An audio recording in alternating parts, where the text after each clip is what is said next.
아멘.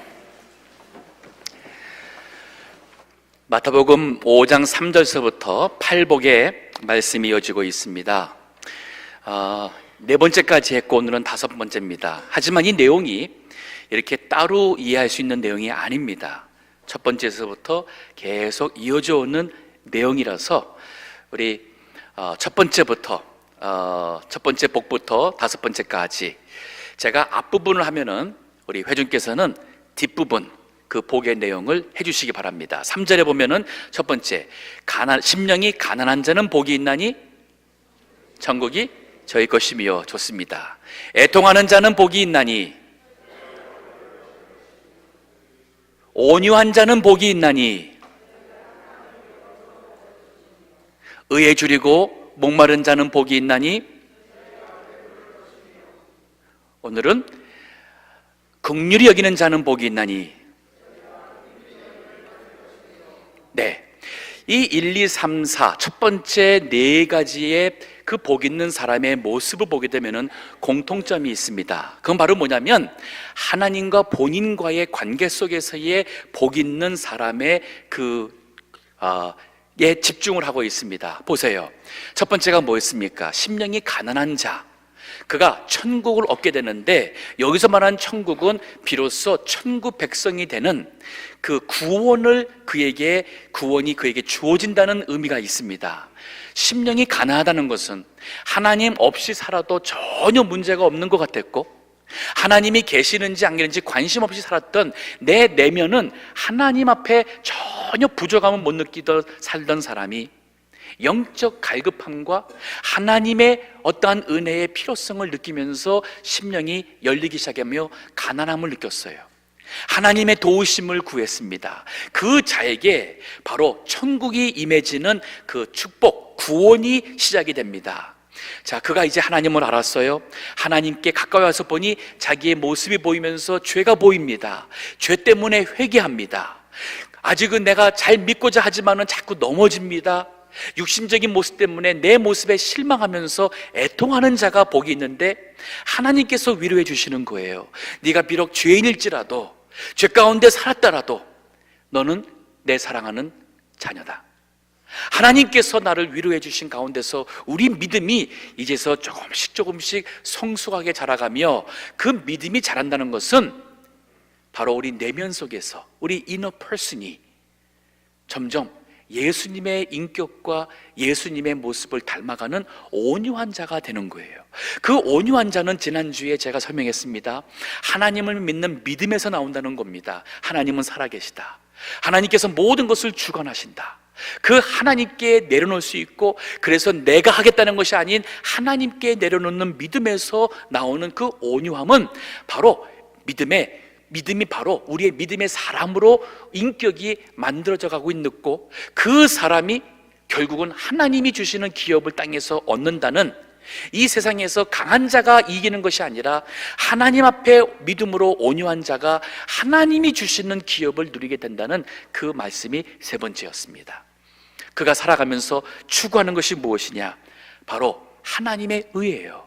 하나님께서 인정하시는 그 의, 무엇을 하나님께서 기뻐하시고 하나님께서 과연 참 옳다라고 하실 수 있을까? 지금까지 살아온 것은 주님 몰랐을 때는 내 생각에 옳고 내 주관과 내 가치관과 종교관에서 우리는 늘 시비를 따지며 살았는데, 이젠 그게 아닌 거예요. 무엇이 하나님 앞에 옳겠는가? 그것을 얼마나 사모하냐면 배가 고파서 줄이듯이, 마실 것이 없어서 목마르듯이 줄이고 목마른 자가 하루 종일 생각하는 게 먹을 것과 물을 생각하듯이 하나님 앞에 이것이 옳을까? 무엇이 의로울까? 여기에 줄인 자에게 하나님께서는 우리의 삶 속에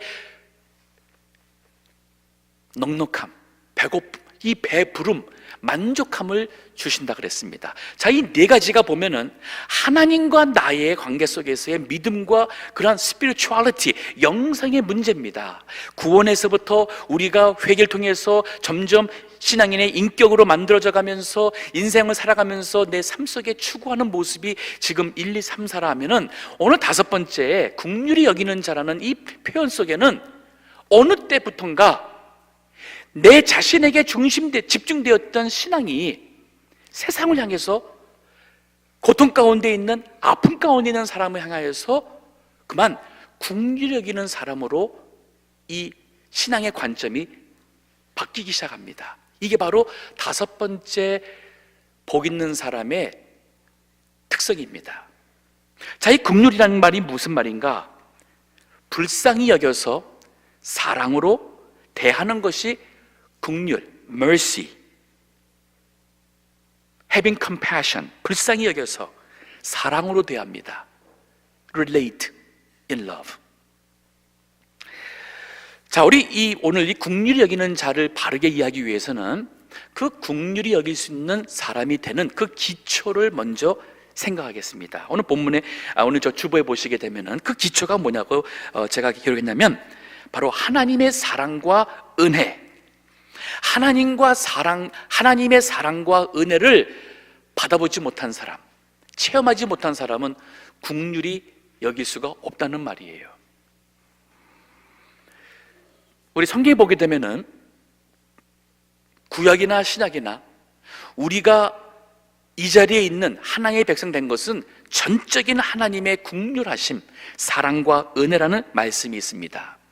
우리 지난주 중에 베드로전서를 새벽 예배에 이제 강해가 시작이 되었습니다. 그 베드로전서 1장 3절만 보더라도 이런 말씀이 있어요. 찬송하리로다. 우리 주 예수 그리스도의 아버지 하나님께서 그 많으신 긍휼대로, 이 말이 있어요. 하나님의 그 많으신 풍성하신 그 긍휼대로 예수 그리스도를 죽음에서 부활하심으로 우리를 거듭나게 하사 산소망이 있게 하셨으니라는 말이 있어요. 즉 우리가 거듭난 것, 우리가 예수님 믿어서 구원받아 산소망, 생명 있는 소망, 천국을 향한 소망 갖게 하신 것, 예수님이 십자가에 죽으시고 부활하신 것, 이 모든 것이 다 뭐 때문이야? 그 많으신 긍휼대로라는 표현이 있어요. 시편 78편 38절에 이런 말씀이 있습니다. 오직 하나님은 자비하심으로, 개역 개정에서는 긍휼하심으로라고 번역했어요. 오직 하나님은 긍휼하심으로 죄악을 사하사 멸하지 아니하시고 그 진노를 여러 번 돌이키시며 그 분노를 다 바라지 아니하셨으니, 그 위에서 내용이 바로 뭐냐면 하나님의 백성들이 얼마큼 하나님을 불순종하고 하나님을 거역하고 나갔는지 그 얘기를 하고 있는 거예요. 그러면 하나님께서 당연히 하나님의 백성에게 진노하시고 그 죄값대로 하나님께서 충분히 그들을 멸하셔야 되는데 하나님께서는 긍휼하셔서 그 죄악을 용서하셨다고 말하고 있습니다. 요한일서 4장 10절에도 보면 사랑은 이것이니, 즉 하나님의 사랑이 이것이니, 우리가 하나님을 사랑한 것이 아니요 하나님이 우리를 사랑하셔서 우리 죄를 위하여 예수님을 대속물로, as a sacrificial offering, 대속물로 우리에게 주셨으니 라는 말이 있어요. 사랑, 은혜, 긍휼, 이 모든 것은 전적으로 하나님에게서 시작이 되어서 우리에게 왔어요. 우리가 그 사랑과 은혜 때문에 긍휼하심을 받아서 죄에서 구원받았습니다. 이것이 우리가 다른 사람에게 긍휼을 베풀 수 있는 그 기초예요. 즉 하나님의 은혜와 사랑을 체험하지 못한, 구원의 그 은혜를 모르는 사람은 성경에서 말하고 있는 긍휼히 여기는 자가 될 수가 없어요. 우리 인간들은 나름대로 긍휼함이 있습니다. 부모님이 자녀를 향해서 늘 긍휼히 여기잖아요. 그래서 불쌍히 여기고, 못난 자식인데도, 다른 사람 볼 때는 정말 못난 자식인데, 정말 나쁜 자식인데도 그 부모님은 그럴수록 그 자녀를 더 안타깝게 생각하고 부모님이 더 아파하잖아요. 자, 근데 여기서 말하는 긍휼은 뭐냐면 우리가 사랑할 수 없는 사람이에요. 세상 사람들은 사랑할 수 있는 사람 사랑합니다. 자식이니까 긍휼이 백입니다. 하지만 여기서 말하고 있는 긍휼히 여기는 자라는 것은 마치 하나님의 사랑 받을 수 없는 우리 죄인들이 하나님의 사랑과 긍휼을 받은 것처럼 이 세상을 향하여서 눈이 떠지는데 이전 같았으면 사랑하지 않을 사람이고, 이전 같았으면 그 사람들을 쳐다보지도 않았을 텐데, 이제는 그들이 불쌍하게 보이는 거예요. 그들을 향해서 기도가 열리고, 그들을 향해서 우리가 용서할 수 있는 마음이 생기는 게 바로 여기서 말하고 있는 긍휼히 여기는 자입니다. 이 긍휼이라는 이 단어, 그 나폴레옹이 이전에 그의 군병 중에 하나가 큰 사고를 쳐서 범죄를 2가지를 해서 사형 선고를 받게 되었습니다. 그 나폴레옹에게 그 사형 선고받은 군인의 어머니가 찾아왔어요. 그리고는 내 아들에게 긍휼을 베풀어 달라고 호소합니다. Have mercy on my son. 그때 나폴레옹이 이렇게 말했어요. 당신의 아들은 법에 의해서 공의대로 긍휼을 받을 자격이 없어. 그는 사형을 피할 수가 없어 라고 말합니다. 그럴 때 그 어머니가 이렇게 말했어요. 긍휼을 받을 수 있는 자격 있는 자라면 긍휼이 필요가 없지요.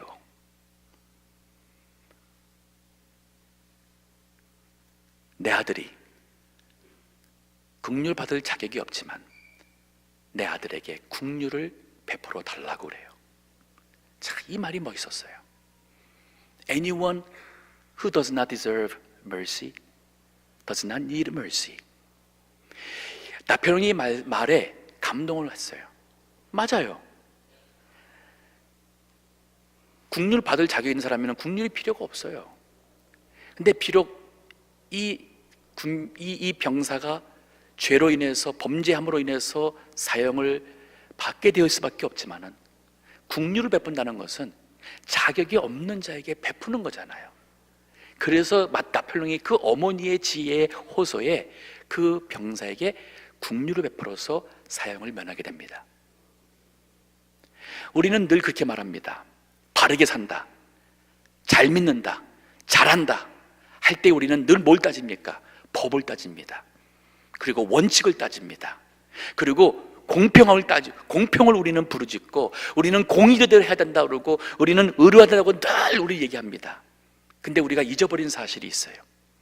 하나님께서 우리에게 법대로 대하시고 법의 원칙대로 대하시고 우리에게 공의와 의와 공평으로 대했다면 우리 모두가 다 이 자리에 있을 사람은 한 사람도 없어요. 하지만 하나님께서 우리에게 긍휼을 베풀어서 우리를 용서하신 거예요. 긍휼을 베풀어서 용서받을 수 있도록 독생자 예수님을 보내주신 거예요. 그래서 우리는 다 하나님의 은혜와 사랑에 빚진 자요, 하나님의 긍휼함 때문에 이 자리에 있다는 사실을 우리가 알 때에 내가 용서 못할 사람이 누가 있습니까? 우리는 늘 법과 원칙과 공평과 공의만 부르짖을 때에 우리가 착각하고 있는 게 있어요.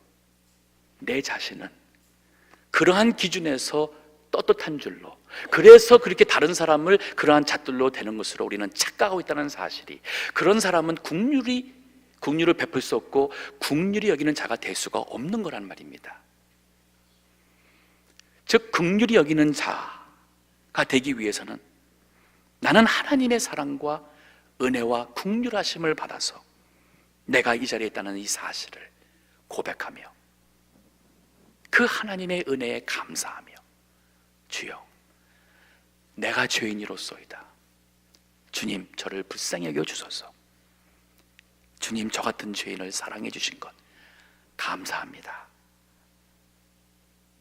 하나님의 은혜가 아니면, 하나님께서 먼저 긍휼을 여기지 않았으면 아무도 우리는 이 자리에 있을 수가 없어요.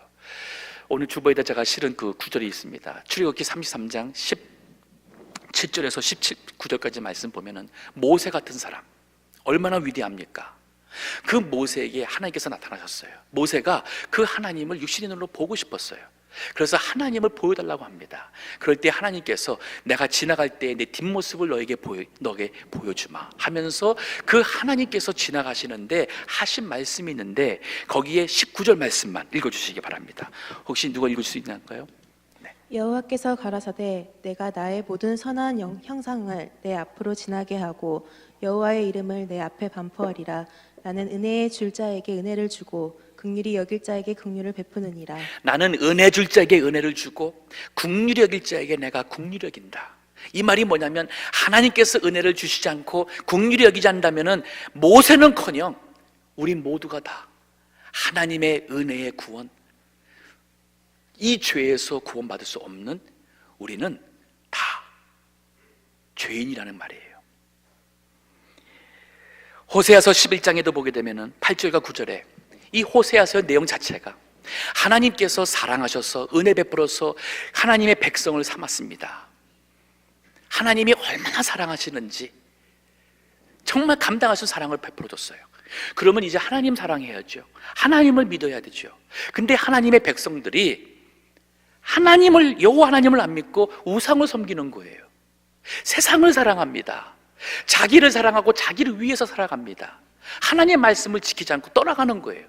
그러면 하나님께서 나도 할 만큼 했다, 내가 할 만큼 했다, 니들 그 우상 믿고 실컷 살다가 지옥 가거라. 내가 이렇게 사랑해줬는데 너희들 같이 목이 굳고 너희들 같이 우매묵지한 백성을 내가 보지 못했다. 가라, 가. 니들 죄 가운데서 살다가 그래서 죽어라 하고 할 수 있잖아요. 근데 호세아서 전체가 무슨 내용이냐면 그 하나의 백성이 마치 결혼했는데 남편과 속여서 다른 남자하고 자고 집 나가가지고 그 사람과 동거 생활하고 있는 그 여인과 비교하는 거예요. 그 음란한 여인과 비교하는 거예요. 하나님이 근데 그 여인을 데리고 와서 또 사랑하라고, 다시 그 여인을 마음을 감동하라고, 그 여인이 또 도망갑니다. 그런데도 데리고 와서 사랑하라고 하면서 이게 바로 니들이다, 이스라엘 백성들 니들이다. 그러면서 하나님께서 내가 사랑을 안 하려고 하니까, 이게 하나님 짝사랑이에요. one side love예요. 하나님의 짝상인데 너무 사랑해서 안 하려고 하니까 이 속에서 불 붙는 것 같다는 표현까지 씁니다. 호세아서 11장 8절 9절 읽어보세요. 에브라임이여 내가 어찌 너를 놓겠느냐, 이스라엘이여 내가 어찌 너를 버리겠느냐. 자, 내가 어찌 너를 잊겠고 내가 어찌 너를 버리겠느냐. 계속. 내가 어찌 너를 아드마갈이 놓겠느냐, 어찌 너를 스보임같이 두겠느냐. 내 마음이 내 속에서 돌아서 나의 긍휼이 온전히 불붙듯 하도다. 여기 보면은 그 하나님께서 은혜 베푸지 않은 그 이방인들, 하나님께서 그렇게까지 그들을 같이 내버려 두지를 못하고 내 속에서 불일 듯 일어난다는 하나님의 이 사랑, 우리는 그 사랑 때문에 이 자리에 있는 거예요. 이 사실을 우리가 기억할 때에 비로소 우리가 이제 조금씩 이 주님의 심정을 가지고, 주님의 은혜와 사랑을 우리 마음속에 가지고 세상을 향하여 보니, 세상을 향하여 긍휼이 일어나고, 고통받고 슬픔 가운데 있는 사람들, 구원받지 못해서 죄 가운데 사는 사람들 향해서 정죄가 앞서기보다는 우리 마음속에 그들 향하여 긍휼히 여기는 마음이 일어날 때에 복이 있다 그래요. 하나님께서는 이런 사람을 원하시고 복주기를 원하시는데, 하나님께서 그에게 더 큰 은혜를 베풀어서 긍휼히 여기는 자는 복이 있나니 그가 긍휼히 여김을 받을 것이라고 합니다. 자, 그럼 우리 실천을 보십시다. 우리 기초가 중요해서 좀 시간이 갔는데, 자, 긍휼히 여길 수 있는 사람이, 그러면 이 하나님의 긍휼을 받아서 이것을 우리가 실행할 때에 무엇이 나타나느냐? 첫째가 뭐냐면 남의 허물과 죄를 용서하는 자가 되는 겁니다. 왜냐하면 우리도 하나님으로부터 우리의 모든 허물과 죄에서 용서받았잖아요. 주기도문 우리가 늘 외웁니다. 마태복음 6장 12절 보게 되면 우리가 우리에게 죄 지은 자를 사하여 준 것 같이 우리의 죄를 사하여 주옵시고, 우리가 하나님 앞에 죄 용서를 구하는, 참 무슨 염치가 있다고 떳떳하게 우리가 용서를 구합니까? 예수 그리스도의 십자가의 은혜로 용서 구했어요. 근데 하나님께만 늘 forgive me God, 이게 하는 게 아니에요. As I forgive those who sinned or trespassed against me, 나에게 범죄한 자를 내가 용서한 것 같이 아버지 나를 용서해 주세요. 이 말이 내가 긍휼을 받은 것처럼 다른 사람에게 또 긍휼을 베풀라는 말이에요. 마태복음 18장 21절에서 35절 보게 되면은 베드로가 예수님께 아주 큰 마음을 써서 형제가 나에게 죄를 범했을 때 내가 몇 번 용서해 줄까요? 7번 용서해 주면 될까요? 그때 예수님께서 70번씩 7번이라도 용서하라. 70 times 7 you shall forgive your neighbor. 자, 그러면서 예수님이 비유를 듭니다. 한 사람이 있었어요. 근데 그가 주인에게 1만 달란트 10 talents를 빚을 졌어요. 자, 1 talent는 6천 데나리온입니다. 6,000 denarii. 1 데나리온은 우리가 남자가 나가서 하루 일할 때 버는 돈이에요. 100불 번다면은 1 데나리온은 $100예요. 그러면은 6,000 데나리온, 6천 데나리온이면 100불 곱하기 6천을 해야 되는 거예요. 거기다가 1만 달란트니까 10,000 talent라면은 거기다가 10,000을 또 곱해야 돼요. 이제 우리가 계산할 수 있는 머리의 능력은 벗어났죠. 정말 많은 돈입니다. 근데 그 빚을 지고 그 주인 앞에 나와서 나를 불쌍히 여겨달라고. 감당할 능력이 없잖아요. 그럴 때에 마태복음 18장 27절에 보게 되면은 27절에 이런 말씀이 있습니다. 주인이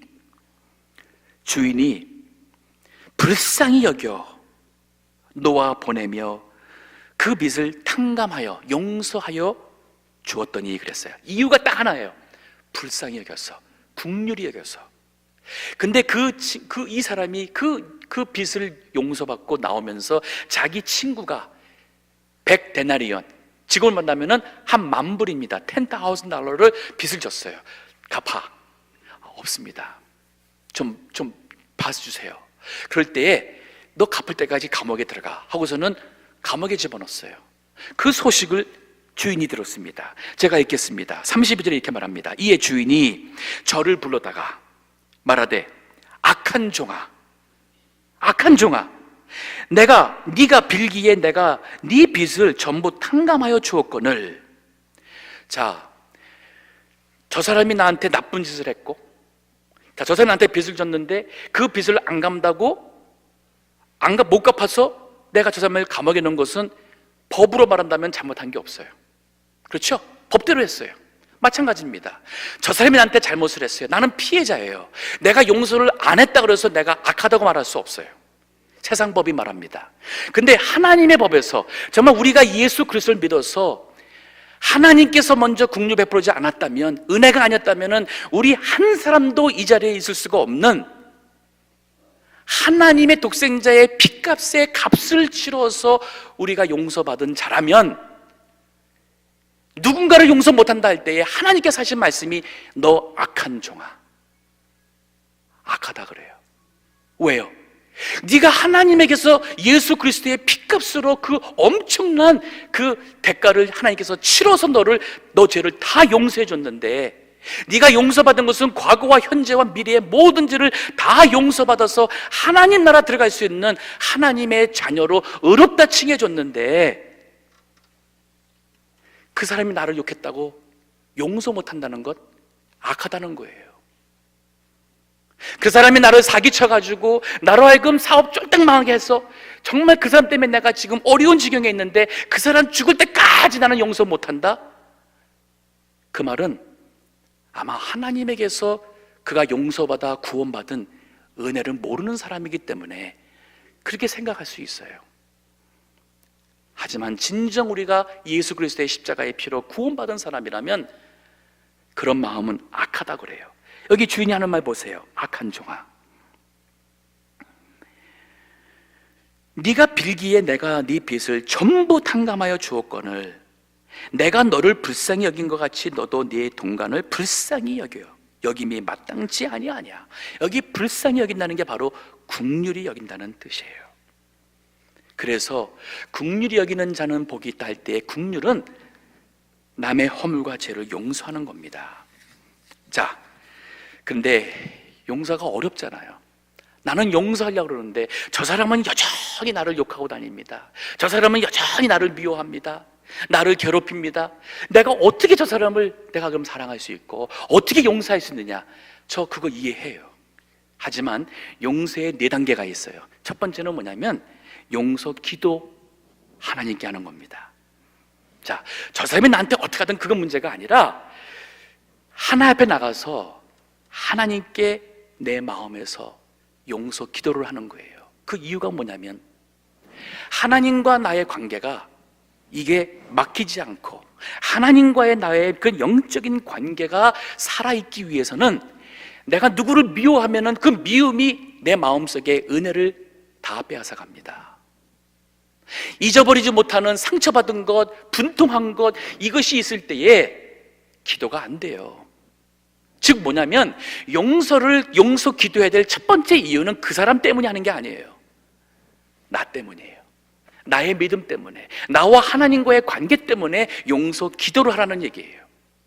이게 믿음이에요. 두 번째, 그 사람은 여전히 자기 잘못을 모르고 다닙니다. 근데 그가 배가 고플 때 먹을 것을 줘야 돼요. 그가 목말라서 죽을 지경 될 때에, 아니 죽지 않을 지경 하더라도 그가 마실 것을 줘야 돼요. 그가 힘들 때에, 그가 아플 때에 그를 위해서 기도하고 그를 위해서 정말 내가 할 수 있는 선한 행동을 베푸는 게 바로 용서의 두 번째 단계예요. 이거는 왜 그러냐면 내가 입술로만 하나님께 용서 기도하는 게 아니라는 겁니다. 용서 기도할 땐 그렇게 했잖아요. 하나님, 제가 저 사람이 나한테 이렇게 했는데 하나님 다 용서해 주세요. 저 사람에 의해서 모든 미운 마음 하나님 앞에 다 내려놓습니다. 주님 이름으로 제가 저 사람을 다 용서합니다. 하나님께서 아시니까 정말 저 사람이 잘못한 거 있다면 하나님께서 판단하시고 하나님 저 사람 불쌍히 여겨주시고 저 사람도 예수 믿고 하나님 백성 되게 해주세요. 이게 바로 용서 기도죠. 근데 입으로만 하는 게 아니라 정말 내가 믿음으로 했다면은 거기서 나오는 선한 행동이 있어야 돼요. 그 사람은 나를 안 보고 외면하고 지나가도 그 사람 볼 때에 인사 먼저 하는 것, 선한 행동이에요. 악수에 손을 내밀 수 있는 것, 이게 바로 믿음의 선한 행동이에요. 자, 용서의 두 번째 단계 그렇습니다. 근데 우리가 기도하잖아요. 선하게 대하잖아요. 그러면 하나님께서 그 사람에게 은혜를 베풀 날이 옵니다. 성령께서 그 마음을 감동시켜서 그 미움이 미안한 마음으로, 미움이 미안한 마음으로 바뀔 때에 아마도 그가 미안했다고, 잘못했다고, 용서해달라고 할 때가 올 수도 있어요. 그럴 때는 예수님이 말씀하신 것처럼 70번에 7번이라도 용서해줘야 돼요. 로마서 12장 18절에 보면 이런 말씀이 있어요. 할 수 있거든 너희로서는 모든 사람으로 더불어 평화하라. 여기 할 수 있거든이라는 말씀이 뭐냐면 나는 정말 용서하고 싶어요. 잊어버리고 싶어요. 저 사람 저렇게 그런 관계 속에서 사는 게 너무 힘들어요. 하지만 진정 우리 사람과 사람 사이 용서는 두 사람이 같이 하지면 안 되잖아요. 그렇기 때문에 첫 번째에서는 우리 용서 기도하는 겁니다. 하나님과 나와의 관계 속에서 그 사람에게 선하게 베푸는 겁니다. 그런데 하나님께서 은혜 베풀어 줄 때는 이제 그 사람이 자기 잘못을 깨닫고 용서를 구할 때가 온다는 말이에요. 그러면 그때는 정말 그 사람을 용서하셔야 돼요. 근데 그 사람이 나쁜 사람인가 봐요. 그렇게 해놓고서는 돌아가서는 또 그 나쁜 짓을 합니다. 상처받죠. 그런데 그럼에도 불구하고 우리는 계속 그 사람 위해서 기도했습니다. 그 사람에게서 선한 행동했습니다. 그때 그 사람이 또 양심의 가책이 느껴서 아 미안하다고 다시는 안 그럴게 그랬어요. 두 번은 안 속는다 라고 하면 안 되죠. 어떻게 해야 돼요? 주님의 이름으로 다 용서하세요. 맡기는 거예요. 자, 이것이 70번이 갔어요. 그리고 70번씩 7번이 되더라도 예수님은 용서하라 그랬어요. 그 이유가 뭐냐? 하나님이 나를 그렇게 용서했기 때문에 그렇습니다. 지금까지 살아오면서 우리 솔직하게 내가 하나님 앞에 얼만큼 많이 죄졌어요? 아니라 그러면 다 거짓말이에요. 저 안 믿습니다. 저도 그런데요. 하나님 앞에 지금까지 살아오면서 얼만큼 안 한다 그러다가 내가 또 하고 하겠다고 하면서 또 이 핑계 저 핑계에서 안 한 것이 얼마나 많고 하나님 앞에서와 정말 사람들 앞에서와 다르게 행동한 것 얼마나 많습니까? 믿는다고 하면서 정말 믿지 않고 행동한 것 얼마나 많습니까? 우리 하나님 앞에서 70번씩 7번 이상으로 용서받은 사람들이에요. 그런데 용서의 단계 4번째가 있습니다. 바로 뭐냐면 하나님께서는 진정한 치유를 이루시고 그 다음에 회복을 해주세요. 여기서 말하는 진정한 치유와 회복은 그리스도 안에서 하나님과의 관계에서의 치유와 회복이면서도 그 원수와의 관계 속에서도 치유와 회복이 이루어진다는 말이에요. 성경에도 예가 있습니다. 사도 바울을 보세요. 그가 예수님 믿기 전에는 정말 나쁜 사람이었습니다. 무서운 사람이었어요. 아마 사도 바울이 예수님에 대해 살아계실 때에 그 예수님을 보았을 겁니다. 말씀을 들었을 겁니다. 십자가에 죽을 때에 아마 그 사건에 대해서 바울도 알았을 거예요. 그러나 그의 마음은 완전히 길가 같아서 예수님을 믿지 않았어요. 그리고 거꾸로 예수 믿는 사람들을 핍박하고 잡아서 죽였습니다. 근데 하나님의 은혜, 바로 이거예요. 그러한 바울 같은 사람을 하나님께서는 긍휼히 여겨서 은혜를 베푸셔서 다메섹으로 가는 길에 예수님께서 나타나시고 사도 바울을 거듭나게 하시잖아요. 새 사람이 되었어요. 정말 사도 바울이 자기의 죄를 깨닫고 이제는 예수님 위해서 살겠노라 복음을 전하는데 예루살렘까지 왔습니다. 한 3년이 지났는데도 불구하고 예루살렘에 있는 사도들이나 모든 크리스천들이 바울을 못 믿는 거예요. 그가 과거에 얼마큼 나쁜 사람인지 다 기억하고 있으니까. 그가 돌로 쳐서 스데반 집사를 죽일 때에 그 앞에서 했던 그 살인자니까 사람들의 마음을 안 열어요. 그래서 바울이 예루살렘에 있지 못하고 어디 갑니까? 자기 고향으로 가요. 홈타운, 타르수스, 다소로 가잖아요. 근데 그때에 긍휼히 여기는 마음을 가진 한 사람이 나타납니다. 누굽니까? 바나바. 그래서 바나바는 것은 실제 이름이 아니라 닉네임, 별명입니다. 뭐냐면은 위로하는 자란 뜻이에요. 바나바는 많은 사람들을 품을 수 있는, 위로하는, 권위하는 자기 때문에 그 별명이 붙었는데, 역시 바나바는 그 사도 바울을 향해서 긍휼히 여기는 마음을 갖고 그를 찾아갑니다. 그리고 그가 회개했다는 것을 믿습니다. 그리고 그를 데려다가 안디옥에 가요. 거기서 바나바는 담임 목사고 바울은 부목사예요. 그 바울에게 성경 말씀을 가르치게 합니다. 그리고 1년 후에 성령의 감동을 따라서 선교를 떠날 때에, 그때의 선교 떠날 때의 리더는 바나바고 바울은 사실은 보조자였어요. 근데 바울이 하나님께 받은 은사가 많고 실력과 능력이 있었어요. 바나바는 그러한 바울을 정말 하나님의 귀한 사도로 쓰임받으시도록 키워준 위대한 사람이에요. 이것이 교회입니다. 교회. 저는 종종 우리 교인들 사이에서 저 사람 어떤 사람, 저 사람 왜 우리 교회에 왔어? 저 사람 어떤 사람이다, 그런 과거 얘기할 때 저는 사실 마음 듣기 좋지 않습니다. 저희 동부교회가 어떠한 과거의 죄인이든 잘못 살았든 과거에 어떻게 하나님 앞에 해를 줬던 사람이든 진짜 우리 동부교회 복음 있는 교회라면, 정말 예수 그리스도의 그 믿음 안에서 성령의 역사가 있는 교회라면 그 사람이 바울처럼 정말 거듭나는 사람이 될 수 있어요. 그런 교회가 돼야 됩니다. 우리 성도님들이 그런 마음을 가져주세요. 사람들끼리 서로 평가하고 저울질하고, 옛날 10년 전인데, 아니 한국에서 있었던 일인데 여태까지도 그걸 가지고 그 사람을 평한다면 그 사람 죽을 때까지 새 사람 될 수 없다는 얘기잖아요. 그런 거 하지 맙시다. 저 그런 데 관심 없습니다.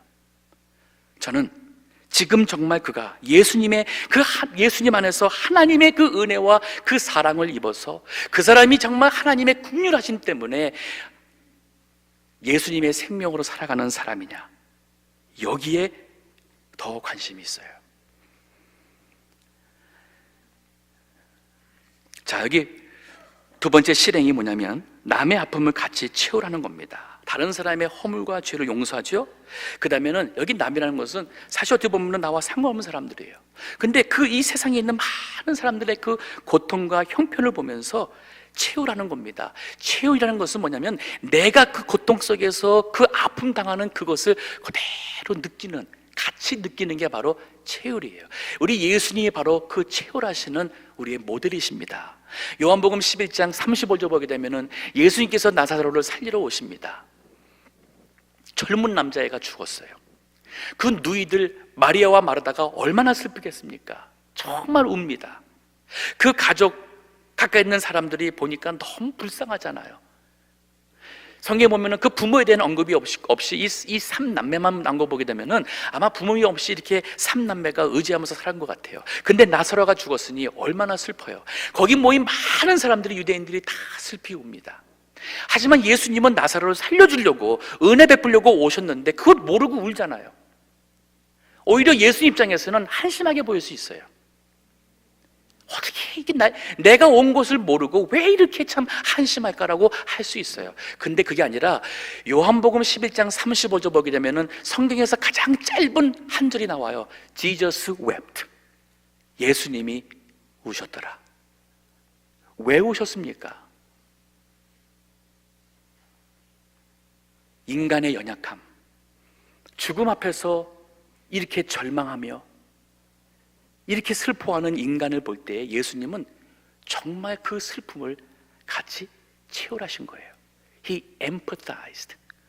그 슬픔을 채울하셨어요. 이것이 바로 진정 긍휼히 여기는 마음. 그래서 예수님이 이 세상에 오셔서 우리 죄 때문에 십자가의 길을 가셨고 십자가에서 죽으시기까지 또 그 길을 중단하지 않고 가신 이유는 뭐냐면 우리를 사랑해서예요. 우리를 불쌍히 여기고 우리를 구원하시려고. 긍휼히 여기는 자는 복이 있나니 저희가 하나님의 긍휼하심을 받을 것이며. 마태복음 9장 35절에서 38절도 보면은 그 말씀입니다. 예수님이 이 세상에 오셔서 하신 일이 뭐냐면 마을과 촌을 다니시면서 천국 복음을 전했어요. 누구든지 믿고 회개받아 천국 백성 되거라. 사람들이 나오는데 보니까 막 병든 사람입니다.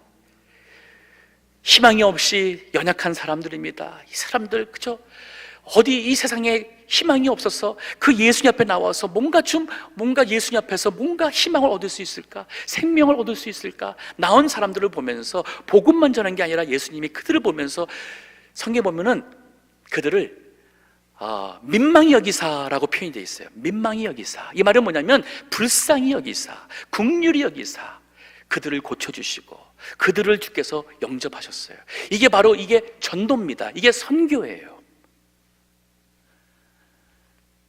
많은 분들이 동부교회 선교하는 교회에 대해서 기도하고 있고 기대를 하고 있습니다. 근데 선교를 돈으로 하는 것으로 자꾸 착각해요. 우리에게 돈 많으니까 선교해야 된다. 아니에요. 돈으로 선교하면 반드시 선교는 실패합니다. 개런티합니다. 돈을 앞세워서 선교하면 반드시 그 선교 실패합니다. 제가 다시 세 번째 반복합니다. 돈으로 선교하는 것 아닙니다. 선교지에다가 예배당 져주고 선교센터 져주고 그러면은 많은 사람들이 모일 것 같죠. 그러면은 거기에 부흥될 것 같죠. 선교사를 실패케 하고 거기 있는 교인들로 하여금 실패케 할 수 있는 지름길이 바로 돈으로 선교하는 거예요. 그들이 하나님을 바라보고 기도하게 해야 돼요. 선교사님도 그렇고 현지 교인들도 그래요. 하나님의 은혜를 간구하면서 나갈 때에 하나님께서 우리 동부교회든 어느 교회든 하나님의 인도하심과 감동 속에서 그들에게 필요한 것을 이름도 없이 빛도 없이, 그래서 그들이 하나님께서 우리의 기도를 들어주시고 하나님의 은혜를 주셔서 그들이 이렇게 참 그들에게 있는 것도 들여가면서 정말 할 때에 그때에 그들이 작은 정말 작은 그야말로 건물을 할 수 없는 조그만 집을 줘서 또 거기에서 은혜가 있고 거기에서 하나님의 그 살아계심을 보면서 선교가 견고하게 뿌리를 내려가면서 앞으로 10년, 20년, 50년이 지나가도 올바른 복음의 사역을 할 수 있는 선교가 됩니다. 그런데 제가 선교는 돈으로 하는 것이 아니라 하지만은, 그러면 선교는 뭐로 하느냐? 사람이에요. 사람. 저는 돈 없어도 지금까지 선교해 왔습니다. 선교는 사람이 하는 거예요. 제가 말하는 사람은 뭐냐면 그냥 사람이 아니라 바로 긍휼히 여기는 마음이 있는 사람. 하나님께서 그 긍휼하신 마음으로 이 세상을 사랑하셔서, 그래서 독생자 예수를 주시기까지 구원하기 위해서 하신 것처럼, 저는 우리 동부교회 성도님들이 신학교 졸업했으니까 그는 선교사 자격이 된다, 천만에요. 신학교 나와서도 선교지에 가서 실패하신 분들 많습니다. 목회하시면서 실패하신 분들 많습니다. 문제가 무엇입니까? 바로 하나님의 긍휼의 마음이 없이 하게 되면, 마치 선교지나 목회가 자기의 어떤 생활 수단으로 생각할 수 있고, 이것이 바로 자기 자신의 어떤 위신을 드러낼 수 있는 그런 명예심으로 오해할 수 있어요. 사람이에요. 긍휼히 여기는 마음이 있는 사람이 바로 선교할 수 있습니다.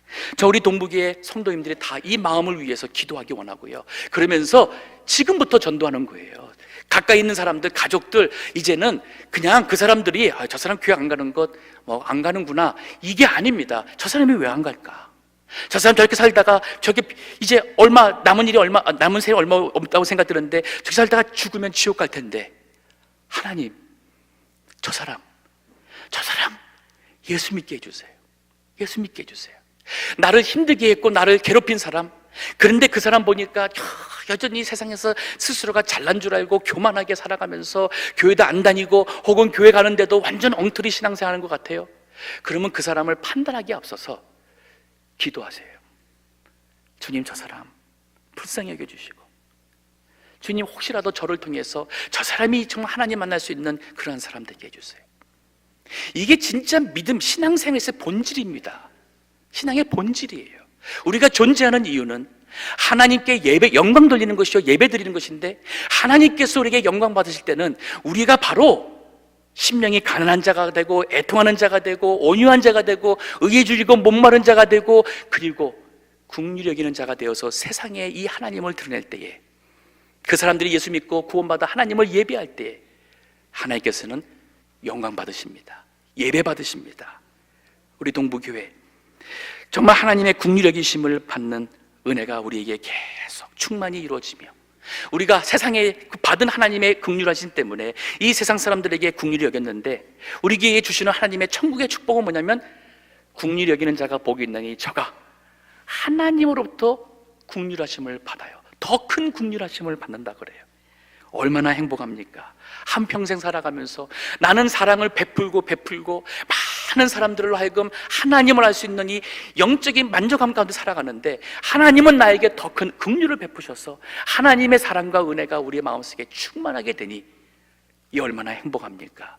그래서 주님의 일을 하는 것입니다. 선교하는 것입니다. 세상적으로 내가 손해보았다, 물질 손해, 시간 손해, 그 더운 데서 더러운 곳에서 내가 손해봤다, 그런 생각 들어온 자체는 아마도 아직 하나님의 은혜의 세계를 모르는 것이 아닐까. 긍휼히 여기는 자가 복이 있습니다. 우리 모두에게, 우리 동부교회에 하나님의 긍휼하심이 충만하게 되기를 주의 이름으로 축원합니다. 기도하겠습니다.